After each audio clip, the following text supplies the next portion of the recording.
Very important, ये PIB ने publish करा था, small hydro power development scheme. अब नाम से पता लग रहा है small hydro power development scheme एक ऐसी स्कीम है जिसमें कुछ डेवलपमेंट प्रोजेक्ट चलेंगे और ये किसके साथ डील करेंगे, हाइड्रो इलेक्ट्रिसिटी के साथ। पर हाइड्रो इलेक्ट्रिसिटी जब डेवलप करी जाएगी तो प्लांट ज्यादा बड़े नहीं आपको दिखेंगे, छोटे छोटे यहाँ पे पावर प्लांट्स होंगे। अगेन एनर्जी जो यहाँ पे डेवलप करी जाएगी वो स्मॉल हाइड्रो पावर प्लांट के थ्रू करी जाएगी। बस यूं याद रख लो 25 मेगावाट से नीचे की कैपेसिटी इनकी रहेगी, तो इसके बियॉन्ड जब जाएंगे तो बड़े बड़े आपके पावर प्लांट आ जाते हैं। ठीक है, अभी आगे आएगा ये कौन कौन से एरियाज हैं जहां पे हम फोकस करेंगे, और ये डायरेक्टली गवर्नमेंट ऑफ इंडिया ने पब्लिश करवाया था तो इंपॉर्टेंट हो जाता है, आपको इसके बारे में पता होना चाहिए। ये स्निपेट तो आपने नहीं भूलना क्योंकि इसमें डाटा दिया है जो आपके टारगेट कर रहा है फ्यूचर के लिए। अभी के लिए अब देखो मैं आगे यूज नहीं करूंगी, हो सकता है मैं रिन्यूएबल एनर्जी बोल दूं, पर रिन्यूएबल एनर्जी में बड़ी सारी चीजें आती हैं, हाइड्रो इलेक्ट्रिसिटी आती है, न्यूक्लियर टेक उसमें आ जाता है, सोलर एनर्जी है, विंड एनर्जी है। पर यहाँ पे जो डेटा दिया है ना वो सारा हाइड्रो पावर के साथ एसोसिएटेड है। मतलब वो जो पूरे साल में आपने इतने सारे सेग्रीगेटेड प्रोजेक्ट पढ़े थे ना, डेवलपमेंट्स पढ़ी थी, प्रोजेक्ट्स पढ़े थे, वो सारे इसमें कंपाइल कर दिए गए हैं। अब जैसे यहाँ पे एग्जाम्पल देखो, स्मॉल हाइड्रो पावर। अब हाइड्रो पावर में भी किसका डेटा दे रखा है, स्मॉल हाइड्रो पावर का, जिनकी कैपेसिटी है 25 मेगावाट से नीचे नीचे की रहेगी। ठीक है, और यहाँ पे 5171 मेगावाट स्मॉल हाइड्रो पावर ने ये हार्नेस कर ली है। इतना हमने पोटेंशियल डेवलप कर लिया है जो हम एक्चुअल में इलेक्ट्रिसिटी को जनरेट कर रहे हैं। और टारगेट कितना रखा है, 21,133 मेगावाट का ये पोटेंशियल है जो इंडिया के अंदर होल्ड होता है small hydro power electricity projects के थ्रू। स्मॉल हाइड्रो पावर, ये डेटा थोड़ा ध्यान से देखना, अगर आज ऐसे लार्ज मॉडल्स पे तो वो तो ऑलरेडी इसके बियॉन्ड जा चुके हैं। ये स्मॉल हाइड्रो पावर्स की बात कर रहे हैं जिनकी इंडिविजुअल कैपेसिटी 25-25 मेगावाट के कम रहेगी। यूनियन कैबिनेट ने अभी ये अप्रूवल दिया है 2584 करोड़ रुपए के आउटले के साथ कि हम small hydro power development scheme निकालेंगे, और इसके तहत जहां जहां पे भी ऐसी रिवर फ्लो कर रही है, specially in the border regions पे है, तो अपना एक सिक्योरिटी कंसर्न भी बना रहता है। और अब ऊपर से कोई फॉरेन कंट्री आ जाती है कि हमारा एरिया है, ये ग्लेशियर तो हमारी कंट्री के अंदर विद इन लाई कर रहा है, तो इस वजह से ये चीजें शो करनी पड़ती हैं। इसके बाद स्कीम ने टारगेट करा है कि हम 1500 मेगावाट के small hydro power capacity across the country, वो ईस्टर्न डायरेक्शन हो, नॉर्थ ईस्टर्न स्टेट्स हो, या हमारी नॉर्दर्न साइड हो, लद्दाख वाला एरिया आ गया जहां पे चाइना के साथ बॉर्डर लग रहा है, या फिर वेस्टर्न वाली साइड हो, वेस्टर्न में आपका सारा आ जाएगा, गुजरात के कोस्ट से लेके नीचे आपका केरला तक का पार्ट, मतलब पूरे इंडिया को कवर करेगा। बस टारगेट क्या है यहाँ पे, small hydro power electricity. And इसमें एक एडवांटेज बताई गई कि जो हाइड्रो इलेक्ट्रिसिटी होती है, मतलब जो पावर आप डेवलप कर रहे हो फ्रॉम वाटर, तो वो ज्यादा यूजफुल रहती है if compare to solar energy या फिर विंड एनर्जी। कैसे, सोलर एनर्जी क्यों नहीं हम रेगुलर यूज कर पाते, ठीक है, इन्वेस्टमेंट के बियॉन्ड, नेचर के पॉइंट ऑफ व्यू से, वेदर चेंज कर गया, सर्दी का मौसम आ गया, धुंधी पड़ी हुई है, आप सोलर एनर्जी नहीं यूज कर पाओगे। पर जो वाटर है वो फ्लो चला ही रहता है, चाहे स्पीड स्लो होगी या ज्यादा होगी, वो आपके रिजर्वॉयर भी तो बने होते हैं, स्पीड आप आर्टिफिशियल इंक्रीज कर सकते हो। सेम विंड एनर्जी का है, हवा चल रखी है, जब तक चल रखी है आप ज्यादा से ज्यादा एनर्जी को हार्नेस कर सकते हो, पर हो सकता है एक टाइम पे स्टेगनेंसी भी आए, तो उसके कंपैरिजन में जो हाइड्रो इलेक्ट्रिसिटी रहती है वो ज्यादा एडवांटेजेस मानी जाती है ओवरऑल। इसके बाद 51 lakh person days of employment इस स्कीम के दौरान जब काम शुरू होगा तो इतनी लाख पॉपुलेशन को जॉब भी क्रिएट करी जाएगी। तो मतलब जॉब खुद ही क्रिएट होगी जब इतने सारे इंफ्रास्ट्रक्चर डेवलपमेंट प्रोजेक्ट चलेंगे। तो ये वाला डेटा काफी इंपॉर्टेंट है आपके लिए। 5171 मेगावाट ये हार्नेस कर लिया है कौन से वाले power project, small hydro power project. ये थोड़ा सा कंफ्यूजिंग यहाँ पे हो सकता है, कल को लिखा होगा कि रिन्यूएबल एनर्जी के थ्रू, तो वो गलत हो जाएगा। ये स्मॉल हाइड्रो पावर के ऊपर फोकस कर रहा है। एंड पोटेंशियल कितना है, तो 21,133 मेगावाट्स का 2584 करोड़ का आउटले हुआ है specially for the small hydro power की जो स्कीम है ये। और 1500 मेगावाट तक की एडिशन हमने करने को फोकस करा है कि इनिशियली पहले इतना फोकस करेंगे। 51 लाख को जॉब यहाँ पे जनरेट करी जाएगी, जो शुरू में लिखा था वही लिखा हुआ है ये रिटर्न फॉर्म के अंदर। एंड अब देख लो डिटेल, जो स्मॉल हाइड्रो पावर स्कीम है ये ज्यादा रिलायबल है, ज्यादा मेच्योर है, रिन्यूएबल एनर्जी का सोर्स है, और form round the clock power. Round the clock का मतलब है आपको 24/7 ये एनर्जी हार्नेस करके प्रोवाइड कर देगी, जबकि सोलर और विंड के केस में ये चीज नहीं पॉसिबल हो पाती कई बार। एंड ग्रिड स्टेबिलिटी ज्यादा मेंटेन होती है हाइड्रो पावर का यूज करके, एनर्जी सिक्योरिटी रहती है, सिस्टम ज्यादा रिजिलियंट है। रीजन, बड़े बड़े डैम्स बनाओगे कभी ना कभी तो कोई ट्रेजेडी होगी तो ज्यादा नुकसान होगा, पर स्मॉल हाइड्रो पावर में ज्यादातर आप देखोगे run of the river project चलाए जाते हैं। अब ये मैंने टर्म यूज करी रन ऑफ द रिवर, मतलब जैसा फ्लो रिवर का होगा ना उसी के थ्रू टर्बाइन को रोटेट कर दिया जाएगा और इलेक्ट्रिसिटी जनरेट करवाई जा सकती है। ठीक है, तो उसका ज्यादा एडवांटेज रहता है। बड़े डैम्स को आप देखोगे पीछे कितना पानी खड़ा होता है उसका, और उसका वजन भी तो पड़ा होता है कंक्रीट के ऊपर, डिजास्टर भी ज्यादा होते हैं, जितना छोटा प्लांट होगा वो उतना ही ज्यादा रेजिलियंट भी आपको दिखेगा। तो ये एडवांटेजेस इसकी दिखाई। अब ये प्रोजेक्ट कवर करेगा जिनकी कैपेसिटी कितनी रहेगी, 1 से 25 मेगावाट कैपेसिटी की। डिफरेंस वेरी इंपॉर्टेंट, ये जो स्मॉल हाइड्रो पावर है कैपेसिटी कितनी रहती है इनकी, तो 1 से 25 मेगावाट तक की है। इस इतनी कैपेसिटी ये डेवलप कर पाते हैं। इसके बियॉन्ड तो आपने देखा सुभानश्री हाइडल प्रोजेक्ट आपने देखा था, कितनी कैपेबिलिटी थी उसकी, 2000 मेगावाट की। और इंडिया में सबसे ज्यादा कैपेबल भी वो बनता है, तो 2000 मेगावाट की है, मतलब वो तो बड़े बड़े हाइड्रो पावर प्रोजेक्ट आ गए। इसमें 1 to 25 मेगावाट की कैपेबिलिटी बोलते हैं। अब उसका साइज इमेजिन करो और इसका साइज इमेजिन करो, ऑब्वियस सी बात है वो बहुत बड़ा रिजर्वायर आपको बना के देगा, जबकि इसके केस में छोटे छोटे रिजर्वायर बनेंगे। अब इम्प्लीमेंटेशन पीरियड अभी वाला जो फाइनेंशियल ईयर 2026-27 से लेके 2032-31 में ये सारी चीजें यहाँ पे टैकल करने की ट्राई करेंगे। फोकस एरिया क्या रहेंगे, हमारे हिली स्टेट्स आएंगे, नॉर्थ ईस्ट इंडिया आएगा with high untapped hydro potential. North eastern state में भी आप देखते हो बड़ी सारी रिवर्स निकल के आती हैं, पर उतना पोटेंशियल हमने यूटिलाइज नहीं करा है, तो उनको भी यूटिलाइज करने की बात करिए। और जो रिमोट और डिफिकल्ट एरियाज होंगे वहां पे इलेक्ट्रिसिटी इंप्रूव करी जाएगी, लोकल पावर जनरेशन को ये बूस्ट करेगा। तो ये डिसेंट्रलाइजेशन भी दिखा रहा है कि सेंटर सारा कंट्रोल करने की ट्राई नहीं करी, लोकल्स को भी एक ऑटोनॉमी दे रही है। ठीक है, तो ये इसकी इंपॉर्टेंस आ गई। बेनिफिट्स आई थिंक क्लियर है, जो मैंने शुरू में बोले, सस्टेनेबल होता है, ज्यादा इंक्लूसिव होता है, लोगों को जॉब मिलती है, और लोकल एरिया की डिसेंट्रलाइजेशन भी आपको दिखती है, मतलब लोकल एरिया को भी एक ऑटोनॉमी दी जाती है कि आप इसके control and check and measure सारे फोकस करिए। इसके बाद इंडिया के अंदर large and small hydro power project दोनों ही है, और सबकी इंस्टॉल्ड कैपेसिटी भी है, कुछ पोटेंशियल कैपेसिटी भी है, जो हम मैप्स के थ्रू अब देखते हैं। अच्छा, एक चीज याद रखनी, दोनों अलग अलग मिनिस्ट्री के जुरिस्डिक्शन में आते हैं, ये इंपॉर्टेंट। नाउ स्मॉल वाला जो आता है, एक आपने देखा 1 से 25 मेगावाट तक की कैपेसिटी, और इसको देखती है ministry of new and renewable energy, जो स्मॉल वाले हैं। पर जब बड़े वाले की बात करेंगे, मतलब 25 मेगावाट से जो कैपेसिटी है वो इंक्रीज कर जाएगी, तो वो फॉल करते हैं अंडर मिनिस्ट्री ऑफ पावर। याद रख लेना इसको, है ना, दोनों अलग अलग ज्यूरिस्डिक्शन में आ रहे हैं। तो डिफरेंस क्या निकल के आया है स्मॉल हाइड्रो पावर या लार्ज हाइड्रो पावर के बीच में, एक कैपेसिटी का, एक कैपेसिटी आप देख रहे हो 1 से 25 मेगावाट की, दूसरी की एक्सीड कर रही है 25 मेगावाट के। और दूसरा आपने देखा कि मिनिस्ट्री भी दोनों अलग अलग है, 25 मेगावाट से नीचे वालों को चेक कर रहा है ministry of new and renewable energy, जबकि जो बड़े वाले पावर प्लांट है उनको चेक कर रहा है मिनिस्ट्री ऑफ पावर। ये इंपॉर्टेंट था। ये जो सारी आपने पीछे चीजें पढ़ी, आप इसे एक बार टेबल को देख लेना, वही लिखा हुआ है। जिसको होता है ना कई बार की थोड़ा स्निपेट फॉर्म में मिल जाता है, तो ये रिवाइज यहाँ से आप कर सकते हो जो पीछे आपने देखा। अब आते हैं फाइनेंशियल सपोर्ट सिस्टम की तरफ। फाइनेंशियल असिस्टेंस दी जाएगी नॉर्थ ईस्टर्न स्टेट्स को, और जिनके इंटरनेशनल बॉर्डर लग रहे हैं उनको 3 पॉइंट, मतलब जहां पे भी नॉर्थ ईस्टर्न स्टेट का इंटरनेशनल बॉर्डर लग रहा है वहां पे उनको थोड़ी सी एज रहेगी, ज्यादा इंपॉर्टेंस दी जाएगी। 3.6 करोड़ पर मेगावाट, या जो टोटल प्रोजेक्ट की कॉस्ट जितनी भी निकल के आएगी उसमें 30% की सेंटर की हेल्प रहेगी, मतलब ऑन एन एवरेज 30 करोड़ पर प्रोजेक्ट दिया जाएगा। ये वो वाली नॉर्थ ईस्टर्न स्टेट्स आई जिनका बॉर्डर इंटरनेशनली लगा हुआ है, उनको ये ज्यादा। अब ये क्यों दिया गया ज्यादा पैसा, उसके पीछे भी तो रीजन है। ये असिस्टेंस दी फर्दर, प्रोजेक्ट तो एलोकेट कर दिया, वो जो आपने देखा 2584 करोड़ का आउटले स्कीम के ऊपर लगेगा, पर ये जो 30% की प्रोजेक्ट कॉस्ट निकल के आएगी, ये सेंटर हेल्प करेगा। रीजन, इंटरनेशनल बॉर्डर लग रहे हैं। अरुणाचल प्रदेश को देखोगे ऊपर की तरफ, यहाँ सिक्किम तक का एरिया ये इंक्लूड करा गया है। ऊपर की तरफ आप देखो चाइना बैठा हुआ है, चाइना बैठा हुआ है, इस तरफ आओगे म्यांमार वाला पार्ट आ जाता है। इंटरनेशनल बॉर्डर और हाईली अनस्टेबल, ऊपर से बार बार सिक्योरिटी कंसर्न, यहाँ पे इंस्टेबिलिटी की प्रॉब्लम ज्यादा है। तो इसी वजह से जो 30% प्रोजेक्ट की कॉस्ट रहेगी वो एडिशनल रहेगी फ्रॉम द सेंटर। इसके साथ दूसरी तरफ जो फाइनेंशियल असिस्टेंस बाकियों को दी जाएगी वो 2.4 करोड़ पर मेगावाट के लिए दी जाएगी, यानी कि लगभग 20 करोड़ पर प्रोजेक्ट।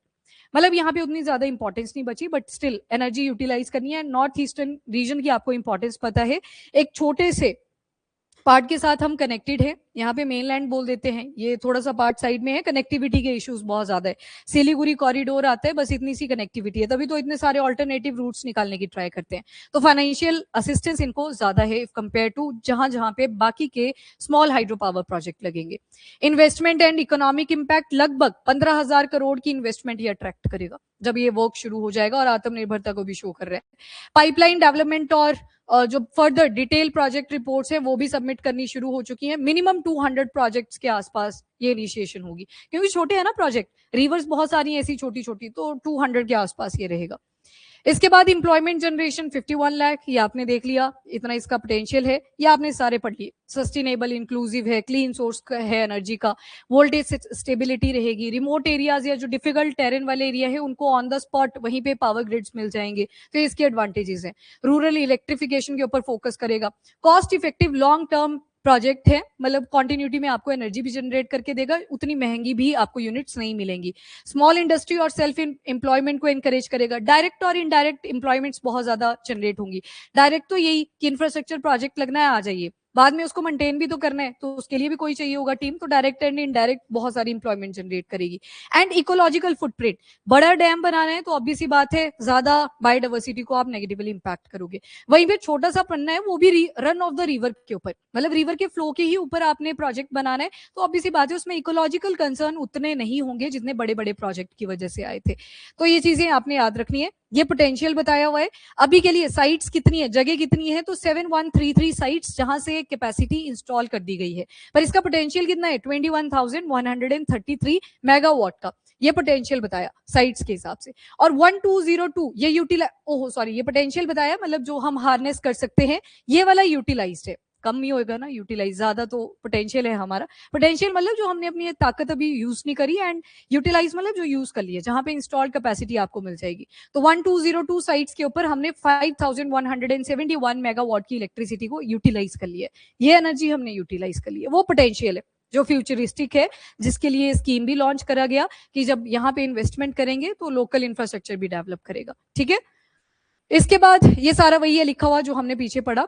ये कंट्रीब्यूशन बता दिया कि अगर थ्रू आउट इंडिया देखें, जहां जहां पे ये प्रोजेक्ट चलेगा, तो नदरन रीजन के अंदर लगभग 7978 मेगावाट इतनी कैपेसिटी आ जाएगी। वैसे ही दूसरी तरफ नॉर्थ ईस्टर्न रीजन को आप देखोगे तो 3262 मेगावाट तक की कैपेसिटी। ईस्टर्न रीजन देखोगे, यहाँ पे ओडिशा, वेस्ट बंगाल, उन पार्ट्स की ज्यादा बात करी गई है, तो 1440 मेगावाट की कैपेसिटी। एंड सदर्न रीजन में जब आप जाओगे तो 5490 मेगावाट की capacity, and western region 2963 megawatt की कैपेसिटी। सवाल एक सिंपल सा ये बन सकता है कि सबसे ज्यादा कैपेबिलिटी कहां पे दिखेगी आपको स्मॉल हाइड्रो पावर प्रोजेक्ट की टर्म में? नदर्न वाले पार्ट में। सेकंड पे कहां दिख रही है? सदर्न वाले पार्ट में। लीस्ट कहां पे दिख रही है सबसे कम? ईस्टर्न रीजन पे। ठीक है, तो ये क्वेश्चन बन सकते हैं। नदरन में आ गया, ये हाई पोटेंशियल है, माउंटेनियस टेरन यहाँ पे आपको ज्यादा मिलेंगे। सदर्न रीजन में भी आपने देखा 26% तक का एलोकेशन रहेगा, बेटर इंफ्रास्ट्रक्चर और रिवर की वजह से। एंड नॉर्थ ईस्टर्न रीजन में 15% का कॉन्ट्रीब्यूशन देखा, हिली एरियाज है नॉर्थ ईस्ट की जब बात कर रहे हैं। वेस्टर्न रीजन में गुड इंप्लीमेंटेशन पोटेंशियल है 14% का। ईस्टर्न रीजन में भी स्कोप काफी है, specially in the rural and the tribal area. Eastern region, तभी ओडिशा का ज्यादा मेंशन यहाँ पे किया गया। नेक्स्ट, ये सिंगल करके आप बताया हुआ है जो आपने पीछे पढ़ लिया। स्टेट वाइज देख लो, जैसे नदरन रीजन को बोला जाता है कि जो जितने भी स्मॉल हाइड्रो पावर हैं उसके लिए बैकबोन की तरह एक्ट करता है, रीढ़ की हड्डी की तरह एक्ट करता है। तो नदरन रीजन में कौन कौन सी location, specially Himachal Pradesh, Uttarakhand, Jammu and Kashmir and Ladakh. Ladakh को आपने बहुत बार न्यूज में भी पढ़ा, आपने खुद ही इतने सारे आंसर्स करे। तो लद्दाख में 395 मेगावाट की कैपेसिटी है। और दूसरा जम्मू एंड कश्मीर में 1312 मेगावाट का पोटेंशियल, और पोटेंशियल बोल रहे हैं अभी, मतलब जो हम हार्नेस कर सकते हैं फ्रॉम दी स्टेट्स। उत्तराखंड में देखोगे तो 1664 मेगावाट का पोटेंशियल रहेगा। हिमाचल प्रदेश में देखोगे तो 3460 मेगावाट का पोटेंशियल। तो मतलब हाई पोटेंशियल है, पर यूटिलाइजेशन काफी मॉडरेट हुई है, तो उसी के ऊपर फोकस करना है एज पर दिस स्कीम जो अभी यूनियन कैबिनेट ने लॉन्च करी। ये सारा पोटेंशियल बताया। ये एक तरफ जो दिखेगा आपको, ये डार्क वाला, ये इंस्टॉल्ड कैपेसिटी है जो इंस्टॉल हो चुकी है, जिसके थ्रू इलेक्ट्रिसिटी को जनरेट करा जा रहा है। ये जो ब्लू कलर है, ये दिखा रहा है जो अभी पोटेंशियल है जिसे हार्नेस किया जा सकता है। जम्मू एंड कश्मीर में जैसे 190 मेगावाट ये हार्नेस कर लिया गया है, पोटेंशियल अभी भी 1312 मेगावाट्स का है। लद्दाख में देखोगे 46 मेगावाट, 396 के जो मेगावाट का पोटेंशियल अभी भी लाई कर रहे हैं। सेम हिमाचल प्रदेश में 1013 का इंस्टॉल कैपेसिटी है और 3460 मेगावाट ये हार्नेस पोटेंशियल अभी है जिसको हार्नेस किया जा सकता है।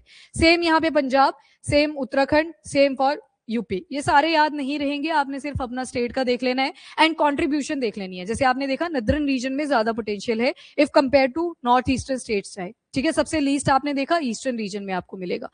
Okay, run of the river project है। रीजन क्यों? हिली टेरेन है और हिली टेरेन में मान लो यहाँ पे अगर ग्लेशियर भी लाई कर रहा है, वो बर्फ मेल्ट कर रही है एक टाइम पे, तो मेल्ट करेगी तो एकदम से स्पीड पे आएगा पानी, और जब स्पीड पे आएगा तो आपके जो टरबाइन है वो ऑटोमेटिकली रोटेट कर सकते हैं। वहां पे देखा होगा आपने, छोटा सा रिजर्वॉयर बना होता है, उसके अलावा जो वाटर का फ्लो नेचुरल है वही जाता रहता है आगे आगे। पर जो लार्ज वाले हाइड्रो पावर प्रोजेक्ट होते हैं वहां पे वाटर की कैपेसिटी ज्यादा होती है, जो ऊपर आपने होल्ड करके रखी होती है, तो ये भी ध्यान रखिएगा। और ये पोटेंशियल बताया हुआ है नॉर्थ ईस्टर्न रीजन के अंदर कितना कितना पोटेंशियल है, जो आप जस्ट देख सकते हो, याद मत करना, याद तो वैसे भी नहीं रहने वाला। जो शुरू का मैंने आपको बताया स्निपेट, वो आपने ध्यान में रखना है, टोटल कितनी इंस्टॉल्ड है और टोटल हमने कितनी अभी पोटेंशियल हमारे पास है जिसे हार्नेस करना है। ओके, नॉर्थ ईस्टर्न रीजन में हिली एंड रिमोट एरियाज मिलेंगे, अरुणाचल प्रदेश, सिक्किम, मेघालय, असम, नागालैंड, मिजोरम, मणिपुर, त्रिपुरा। ये डिसेंट्रलाइजेशन को भी दिखा रहा है, और इसमें आप 4 स्टेट्स ऐसी भी देखते हो जिनको ऑलरेडी शेड्यूल नंबर 6 के अंदर रखा है। कौन कौन सी थी? असम था, त्रिपुरा, मिजोरम, मेघालय। एटीएम स्क्वायर से याद करते हो आप, तो वो भी क्या बोलता है, ऑटोनॉमी दे रखी है लोकल्स को। ऑटोनॉमी का मतलब है ऑटोनमस डिस्ट्रिक्ट काउंसिल्स बना रखी हैं कि आप अपने रूल्स एंड रेगुलेशन थोड़ा अपने हिसाब से देख सकते हो, क्योंकि कई बार सेपरेटिज्म वाली फीलिंग आ जाती है, हमको सेपरेट होना है, हमारे ऊपर ध्यान नहीं रखा जाता, तो इस वजह से। तो ये भी क्या शो कर रहा है कि मेजर पोटेंशियल स्टेट्स हैं हमारी नॉर्थ ईस्टर्न रीजन में भी, काफी सारी रिवर्स आती हैं, ब्रह्मपुत्र की कितनी आपने ट्रिब्यूटरीज देख ली थी एक छोटे से रीजन के अंदर, तो यहाँ पे भी स्कोप है। ये देख लो सारा, ये आपका सदर्न एरिया के अंदर आ गया। सदर्न में कौन कौन सी स्टेट्स हैं, तो वही टिक वाली कंट्रीज याद रखनी है ऐसे। ये आ गया आपका तमिलनाडु, यहाँ पे कर्नाटका, केरला, आंध्र प्रदेश, ओडिशा, और यहाँ पे तेलंगाना। तो ये वाले पार्ट्स की बात करी है इन द सदर्न रीजन। अच्छा अच्छा, काउंटिंग चल रही है, ठीक है ठीक है, ओके ओके ओके, ठीक है। अच्छा, रेयर अर्थ कॉरिडोर में कौन कौन सी स्टेट्स थी? केरला, उसमें छोटा टिक है, यहाँ पे केरला ही है। मैंने तमिलनाडु उल्टा तो नहीं लिख दिया था पीछे? चलो, तुम्हें तो पता है ना, मैं हाँ यहाँ पे बोल दिया था मैंने शायद तमिलनाडु। ये केरला है भाई, केरला। ये तमिलनाडु है, ये आंध्र प्रदेश है, ये उड़ीसा आ गया, ये तेलंगाना वाला पार्ट, और ये कर्नाटका वाला पार्ट। तो जब रेयर अर्थ कॉरिडोर की बात होती है तो यहाँ तक ही आएगा, केरला, तमिलनाडु, आंध्र प्रदेश और उड़ीसा, ये 4 ही स्टेट्स हैं। ये आपके सीडीएस के पेपर में आ गया है सवाल, ठीक है। ओके जी, नेक्स्ट, नॉर्थ ईस्टर्न रीजन में बताया कि टेरेन काफी डिफिकल्ट होता है, इसलिए कनेक्टिविटी भी जरूरी है। इसके अलावा केरला, तमिलनाडु में भी देखोगे कैपेबिलिटी ठीक ठाक है। तो सदर्न रीजन देखोगे आप तो सेकंड नंबर पे भी आपको दिखा। ये नॉर्थ ईस्टर्न रीजन की कैपेबिलिटी शो करी है। ये ईस्टर्न रीजन आ गया। ईस्टर्न रीजन में ज्यादा जो फोकस दिया जाएगा, ये बिहार, वेस्ट बंगाल, इन एरियाज में ज्यादा करेंगे एज पर दिस स्कीम। मैंने उड़ीसा बोल दिया था, वो ध्यान रखना, बिहार था, बिहार और वेस्ट बंगाल, इन एरियाज में, क्योंकि बिहार वाला जो पार्ट है वो आपके हिमालयन जोन्स के साथ अटैच करता है, तो वहां से भी काफी सारी छोटी छोटी रिवर्स आती है। ओके, दैट्स ऑल, इतना ही करना था। इसके बाकी वही लिखा है, इंडिविजुअल लिखी हुई है सारी। ये मेजर पोटेंशियल स्टेट आ जाएंगी from the western regions, western मतलब ये वाला पार्ट सारा इंडिया का, महाराष्ट्र, राजस्थान, गुजरात, ये सारे आ जाएंगे।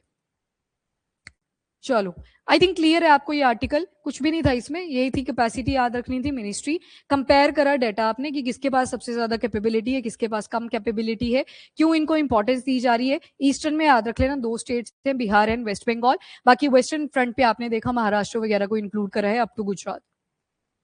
ठीक है, ये वाला थोड़ा सा इंपॉर्टेंट है, कितने का आउटले हुआ, कितना पोटेंशियल है, तो टोटल और अभी कितने के लिए हार्नेस करा है वो आपको पता होना चाहिए। प्री में आ जाते हैं ऐसे। अभी प्रधानमंत्री जी ने अपना समाचार पत्र भी रिलीज करा था, वो मैं एक बार ही करवा दूंगी आपको शॉर्ट फॉर्म में कि क्या क्या मेजर, काफी आर्टिकल्स आपने कर रखे हैं जो कुछ स्किप हो जाते हैं कई बार, वो उसमें कवर हो जाएंगे, ठीक है, पेपर से पहले कर लेंगे। तो वो पत्रिका भी इंपॉर्टेंट है। कल जब तूफान आया मैं उसी को रीड कर रही थी, उसके बाद वो बारिश में रहेगी, फिर वो भीगी। अभी मैं देख रही थी कि पेज काफी उसके लाइट हो गया है, होता है ना ऐसे पानी से भीगती है जब आपकी नोटबुक, लाइट हो जाती है, क्यों? अरे पेपर सॉल्युबल होता है ना पानी के अंदर, बच गया तो बच गया, थोड़ी देर और हो जाती वो पिघल ही जाता, तो जो मेन मेन पल्पी मटेरियल थे वो तो निकल ही गए, तो हल्का हो जाता है थोड़ा पेपर।